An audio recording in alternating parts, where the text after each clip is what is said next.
Kganyago says global capital flows have the power to support investment, reduce financing costs and accelerate convergence in developing economies.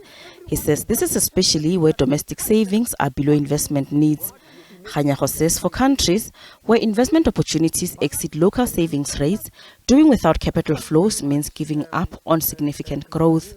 He says it's better for these countries to welcome capital flows and be vigilant about the risks.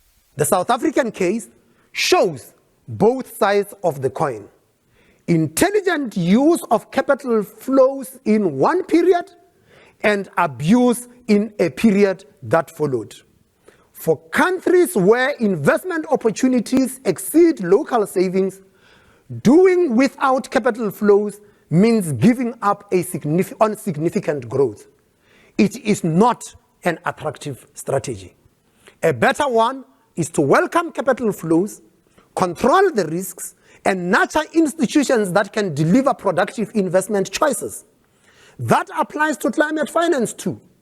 We need to remain optimistic about capital flows and vigilant about the risks, rather than being pessimistic about the flows and allergic to the risks, or naive about the flows and blind to the risks.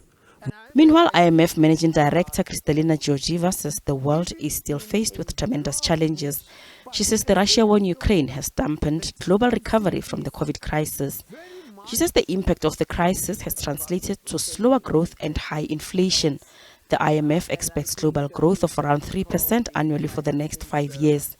We project growth at around about 3% over the next 5 years. I wish it was the opposite, I can tell you. This is the weakest medium-term forecast we have had in decades.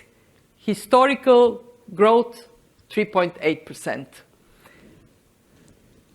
Very heavy burden for those people and countries that are faced with hardest tasks for their families, for their communities. Makes it harder to boost living standards, to reduce poverty, to invest in the future. And we need consolidated efforts to address the cost of living crisis. It weighs most heavily, again, on the most vulnerable.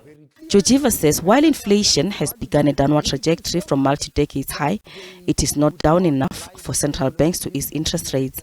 Central banks across the world have raised rates in an effort to curb high inflation, and the IMF says this has helped tame rising inflation. Gloria Stefakomosi, SABC News, Johannesburg.